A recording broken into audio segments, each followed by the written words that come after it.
جب فواد چودھری نے بلاول کو پاکستان کی امید قرار دیا۔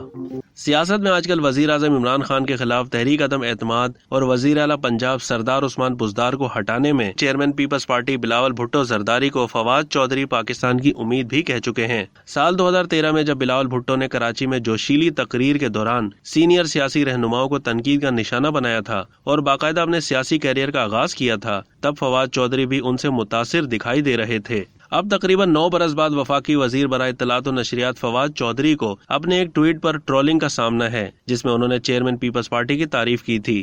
فواد چودھری کا اپنے ٹویٹ میں کہنا تھا کہ چیئرمین بلاول بھٹو نے ہر پاکستان پیپلز پارٹی کے ورکر کو خوش کر دیا، وہ شیر کی طرح دھاڑے، اسی وجہ سے میں کہتا ہوں کہ بلاول پاکستان کی امید ہیں۔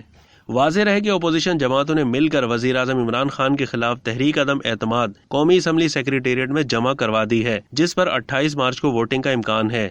اب تک کے لیے اتنا ہی۔ مزید معلومات کے لیے ڈیلی جنگ کے یوٹیوب چینل کو سبسکرائب کرنا نہ بھولیے اور فیس بک کے پیج کو بھی لائک کرنا نہ بھولیے۔